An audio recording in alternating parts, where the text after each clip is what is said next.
Hello and welcome to episode 8 of Using Your Brain for Success, the show that's all about helping you build a better life by using your brain the right way.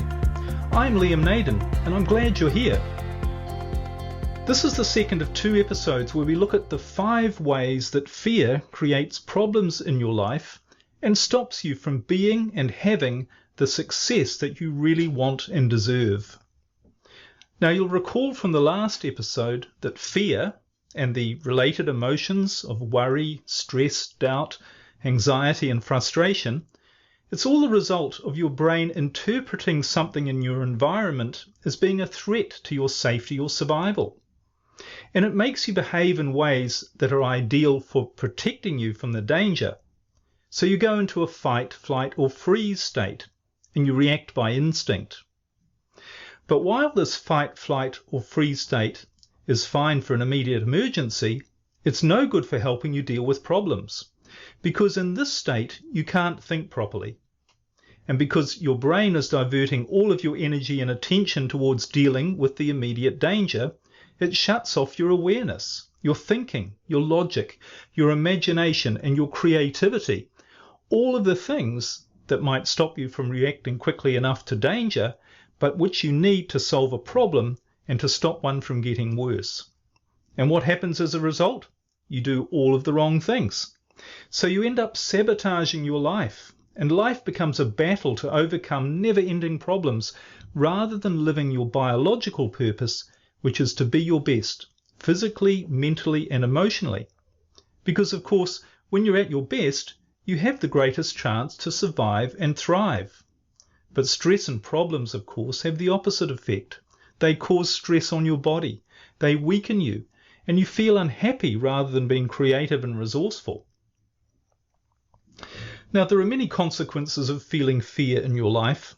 There are many ways it affects your behavior and therefore how your life turns out.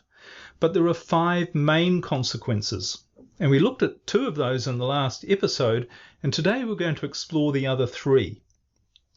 So you'll recall that the 2 that we've covered already are that fear firstly makes you react aggressively rather than respond to an event or a situation. So it could be in a conversation with someone else or something which another person does that you don't agree with or that you like. So your brain, when you're in a fearful, worried or anxious state, it takes control of you and gets you to do things that make you feel better in the moment, but which usually have negative consequences for the future and which you probably regret. And the second consequence of fear is that it makes you look for a quick fix rather than a permanent solution to a problem. And quick fixes virtually never work because there really is no such thing as a quick fix to a real problem. Okay, so what are the other 3? In what other ways does feeling afraid, worried or stressed cause you to act in ways that don't solve your problems, that make your problems worse, and that even create more problems for you? Well, the first of these 3 consequences is that fear, and this might surprise you, but fear actually makes you set the wrong goals. Fear literally makes you go after the wrong things in your life.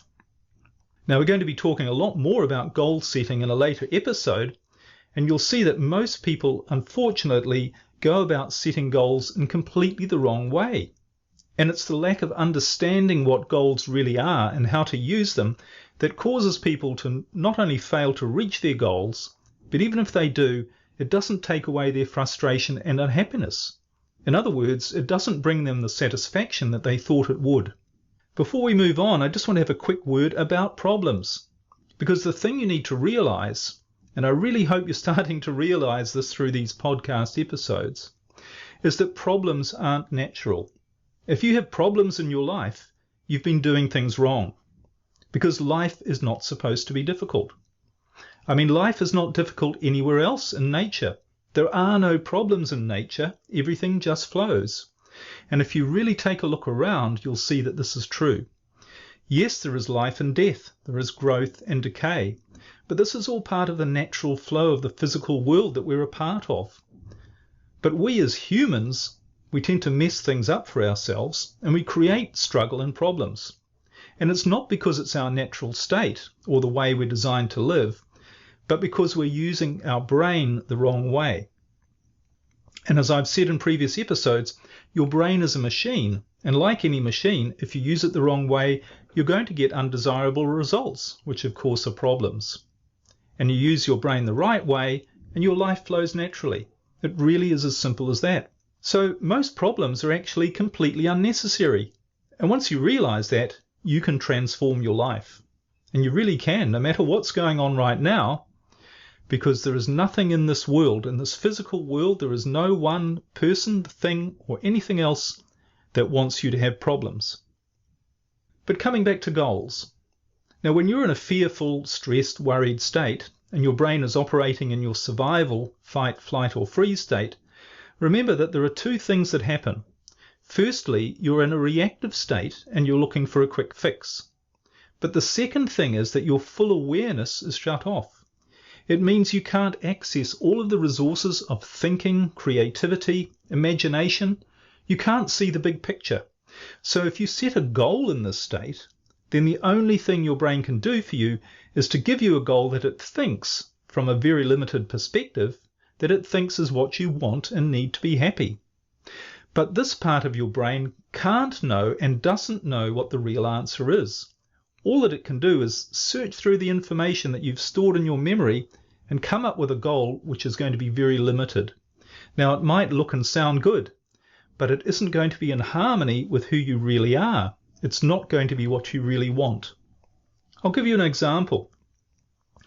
Now, as you might know, much of my work has been in helping people with marriage problems, specifically in saving their marriage if their spouse is wanting a divorce.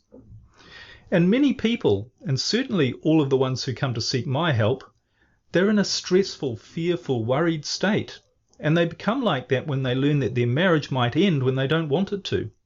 So when their husband or wife tells them they want a divorce, or when they find out perhaps that their spouse might be having an affair, whatever it is, if they look at the end of their marriage and they don't want it, it sends them into a state of fear and worry. So they set the goal to save their marriage. So they're filled with motivation, determination, and hope that they'll achieve this goal. And they say that they're committed to this goal of saving their marriage and they'll do anything to achieve this result. And while I really admire and respect people who have this goal, the truth is, for some people in this situation, saving their marriage is the wrong goal to have. The marriage may have been not right for them for some time. In fact, it might never have been right. They and their spouse may have drifted apart and become people who are simply not suited to each other any longer. It might even be an abusive relationship. Their spouse might have left already, or be in a relationship with someone else. And perhaps even their friends are telling them that they should simply move on. But they can't see that saving their marriage is perhaps the wrong goal for them. They can't see it because their fear-based brain, in its limited awareness, is continuing to tell them that the only solution for them to be happy is to save their marriage, no matter how hopeless it may be in reality. So their brain literally forces them to cling to a hope that someone will wave a magic wand and their spouse will come back to them and all will be well. And that's why a lot of my work with people, both in their marriage situation or in any other problem they're facing, a lot of my work is to help them overcome their fears so that they can set and achieve and see the right goal. So for a marriage situation, for instance, if that's the problem they're facing, saving their marriage might be the right goal or it might not be. But you'll never know if it is if you're in a state of fear about it. You know, setting the wrong goals because your brain has put you in a fearful, uncertain state rather than an aware, certain state is the cause of so much trouble in people's lives. People stay committed to something when it plainly isn't right for them. In an aware state, which I call your natural creative state, and where your brain is not controlling you through fear, you will know exactly what you want and what you need to be the best you can be, including, of course, your happiest. And you will achieve those goals without struggle. Of course, there will be effort, but no struggle. And all of the right pieces will fall into place. So you can never set the right goals when you feel fearful, worried, anxious, or frustrated. And without the right goals, you'll never achieve your potential. And you don't need to go off to a monastery to learn meditation. You don't need to go on a retreat, or you don't need to take some exotic substance to feel good enough to see what the right goals for you are. All you need to do is to learn to use your brain the right way. Okay, so that's the third consequence of fear in your life, and the first one we're covering today, and that is that it causes you to set the wrong goals. Now, the fourth consequence of fear that's sabotaging your life is that it makes you push for solutions. Now, you might remember from the last episode that I said your survival state brain can't stand uncertainty. It operates on impulsive action, so action is vital for the survival brain. It has to be proactive in removing the danger it thinks you are facing. It can't just sit back and allow things to happen. So action is its highest priority, and of course taking action when you're anxious or worried is a quick fix. It takes away the uncertainty. It makes you feel in control, at least for the moment, but again you're going to find that the action you take is usually the wrong action. Can you think of a time when you pushed for an answer from someone, or you took some action where you pushed hard for a result, and which you later regretted and realized that things would have turned out better if you just waited a bit? Now, this situation often happens in a relationship. When people are feeling stressed and worried about their marriage, they often push their spouse away by putting pressure on them. They want to work on their problems. They want to work on their relationship. They want to talk about it. They want to take their spouse to counseling. And they want to know what their spouse is thinking and feeling all of the time. So they say, "How are you feeling? Is everything okay? What can I do for you?" And of course, all of this pushing and pressure just makes their spouse feel even more uncomfortable and not want to be with them. Now, of course, there's a difference between pushing for a solution through action and not taking any action at all. And I'm not saying you should just sit back and not try to resolve a problem. But if you take action when your brain is in your survival state rather than your natural creative state, you're acting through limited awareness and fear. And you're going to be impulsive. You're going to be worried and hopeful rather than certain. And you're going to do the wrong things and, of course, get the wrong result. So that's the fourth consequence of fear that is sabotaging your life, and that is pushing for a solution. Now, the fifth and last consequence that we're looking at in these two podcast episodes is in some ways the polar opposite of the other four, but it's nevertheless extremely destructive. And that is, fear causes you to procrastinate. In other words, do nothing. Just avoid the problem, distract yourself with something else, or just sit and feel paralyzed to act, which of course is a symptom of depression. Now, you'll remember that survival state, where your brain is primed to act, to repel an immediate threat or danger to your survival, well, that state is also described as your fight, flight, or freeze state. And freeze is an important reaction. In fact, freezing, in other words, doing nothing at all, can be a very effective way to protect yourself from a danger or a threat. In many life or death situations, this can be the best response. So if you hear a noise in the forest, freezing, becoming motionless, might make the bear or snake not notice you and therefore leave you alone. And if you're facing an attacker, the best way to protect yourself might be to show them that you're weak and defenseless, not a threat to them and not worth bothering with. And you often see this with dogs. When a small dog is confronted by a large one, the small dog will often roll on its back and be submissive. And it's showing the larger dog, "See, you don't need to fight me because I'm much weaker than you. I'm no threat to you." Now, freezing and showing that you're not willing or able to fight can be very effective in diffusing a tense situation for us as humans as well. So if someone's wanting to fight you and you don't want to fight back, even if it's just arguing, then it can have the result of them backing away. They subconsciously realize that there isn't an argument there or you're not worth fighting. And of course, by not fighting back, you're not feeding their reactive, aggressive survival brain either. But how does procrastination help you solve a problem? Well, it doesn't, does it? But for many people in a state of anxiety, fear and worry, their reaction is to do nothing. So they might try to distract themselves with a quick fix, something that will make them feel better in the moment and take their mind off the problem. And that might be drugs, of course, or alcohol or entertainment, and we looked at this in the last episode. But being paralyzed by fear not only doesn't solve a problem, it has many negative consequences. It can kill your motivation. It can make you depressed. It can make you unwilling or unable to take any action, so that the problems you are facing get bigger. So for instance, if you don't have the money to pay the rent, then you not telling your landlord about it or not communicating with them is probably not going to help. And in extreme cases, procrastination puts you in a downward spiral of frustration and depression, and it can drain you of your energy, and all this can create even bigger problems for you, such as even the destruction of your business or relationship. Now, of course, there's a difference between procrastination and pausing before you act. And the difference all comes down to what state your brain is in.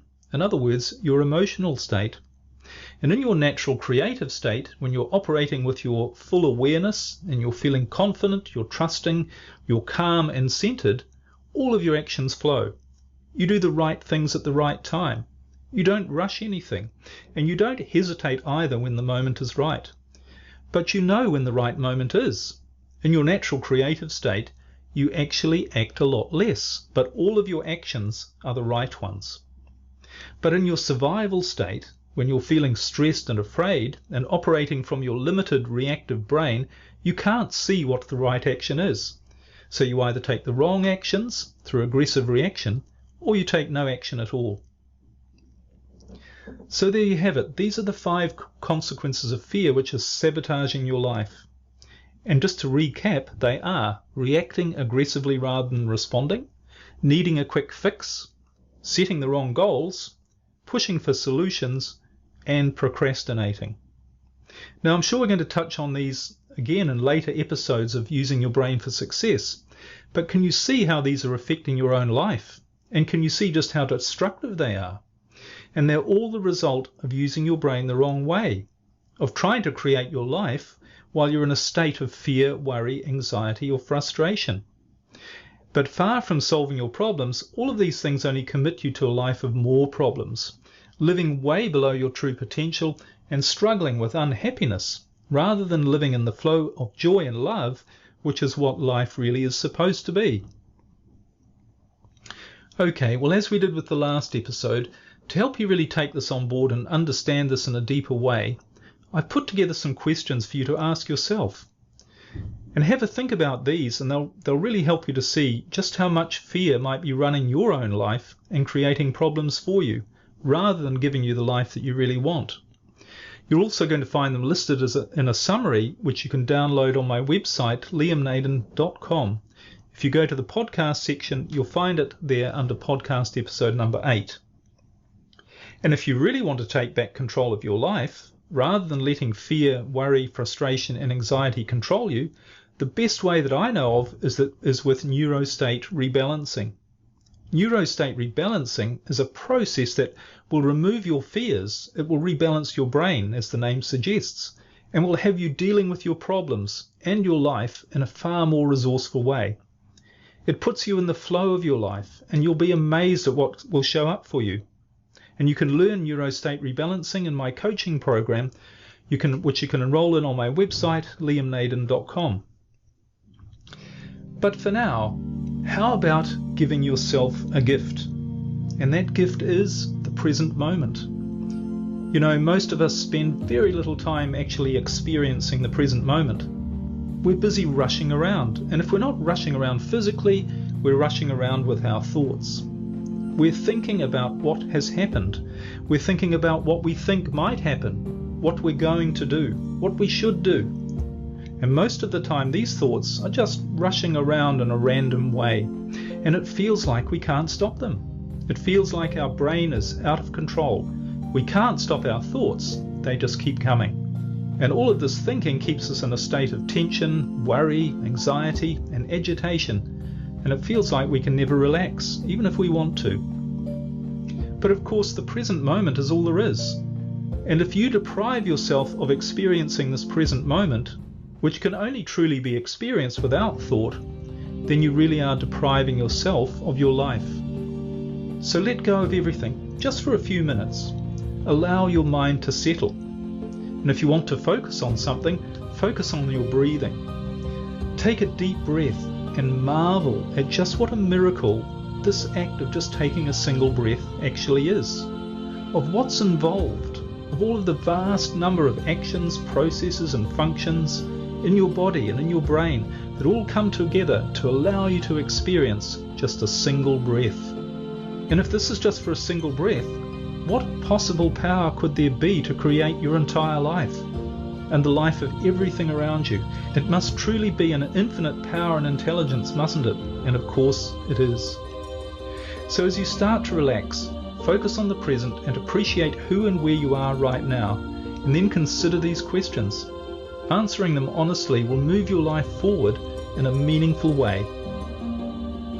Firstly, think of a goal you once set for yourself for something that you really wanted but which you didn't achieve. Perhaps you wanted a particular relationship to work out, and yet the problems and conflicts never went away and the relationship ended. Maybe you wanted to earn a certain amount of money in a certain period of time, or get a certain job and you didn't get it. Or maybe you wanted something to happen in your business but it just never did.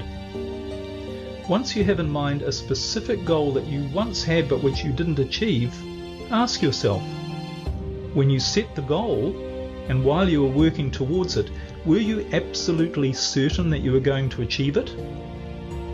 And did you have a knowingness deep inside you that you knew that the goal was right for you and that you could simply relax and go with the flow because you knew it was on the way?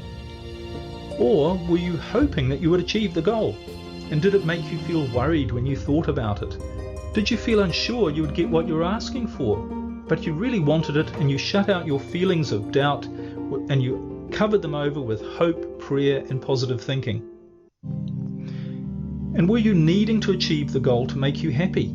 Did you say to yourself something like, I really want this, I need it, I can't be happy without it? And were you desperate to achieve it? Did you think it would solve a problem for you? Did you say things to yourself like, I'm determined to get this, I'll do anything to get it, I'll do whatever it takes, I can't bear the thought of not getting it, I'm so afraid of what might happen if I don't get it? And did working towards your goal make you feel stressed and worried? Did you struggle with problems trying to achieve it? And were you hopeful rather than certain? Did it make you feel under pressure to try to achieve this goal? Did it make you feel stressed? And in summary, really, was trying to achieve your goal a fun process where all of the pieces fell into place?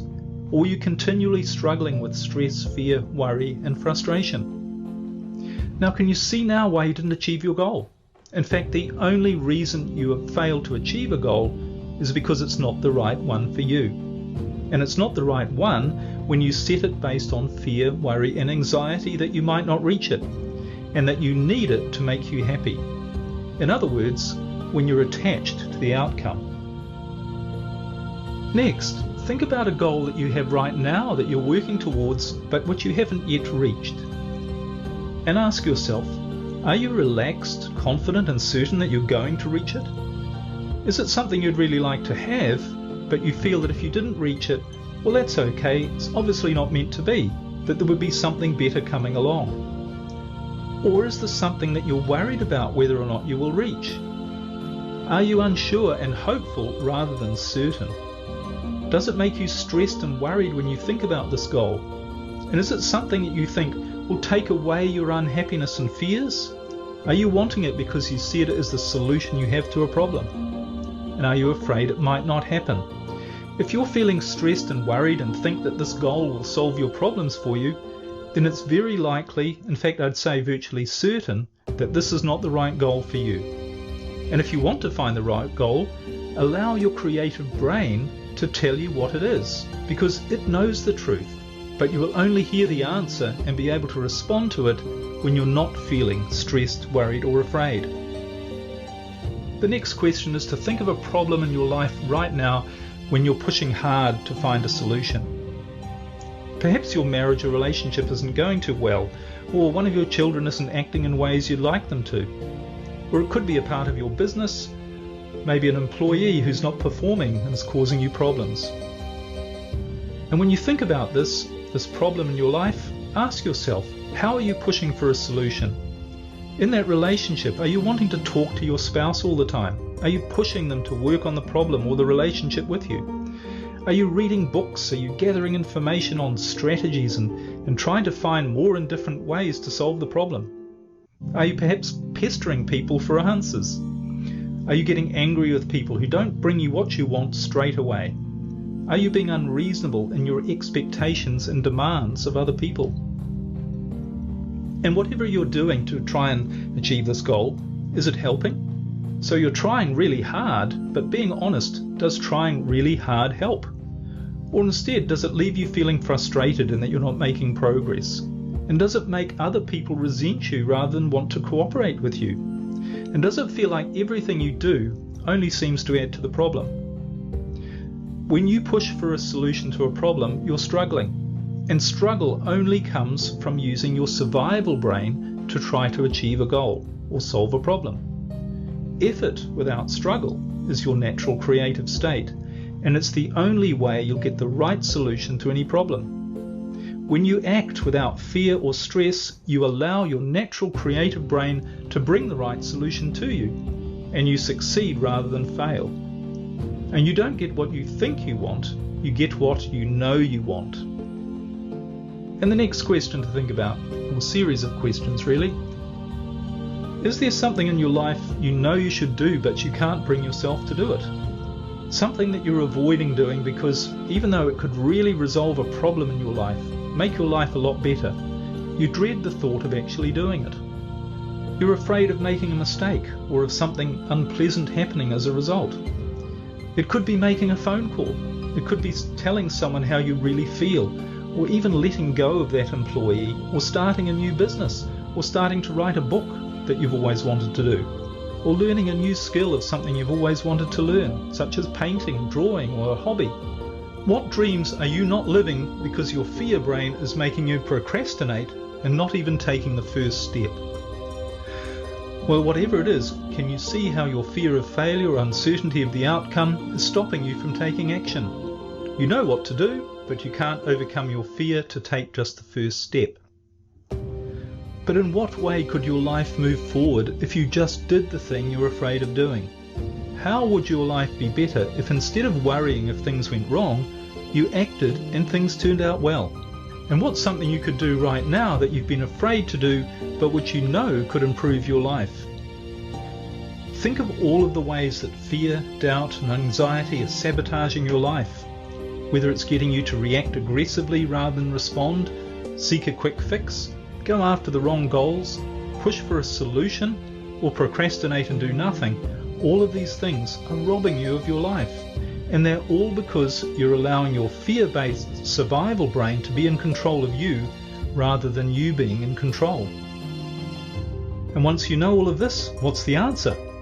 Well, of course, the answer is to realize that fear is your only enemy, and that your only mission in life, if you truly want to understand who you are and you truly want to be in control of your life and live to your full potential, then your only mission is to eliminate your fears. Find out what your fears are and remove them from your life. And it says Morpheus said to Neo in the film The Matrix, you have to let it all go. Fear, doubt, and disbelief. Free your mind. And when you do, you start to use your brain in the right way. And your life will start to open up for you in ways that you can't imagine right now. You truly will become the master of your own life, and you'll realize that it's the only way to truly live. Well, that's all for this episode of Using Your Brain for Success. I really look forward to sharing with you in future episodes so much more about how you can truly create an extraordinary life using the incredible power of your brain. And if you'd like to eliminate fear from your life and really start living as the master of your life, enroll in my neurostate rebalancing program. You will finally get rid of the fears that have been holding you back for so long, so that you can start living the life you're designed to live. You'll find all the details on my website. Thanks for listening. It's been a pleasure sharing this with you, and I wish you all the best.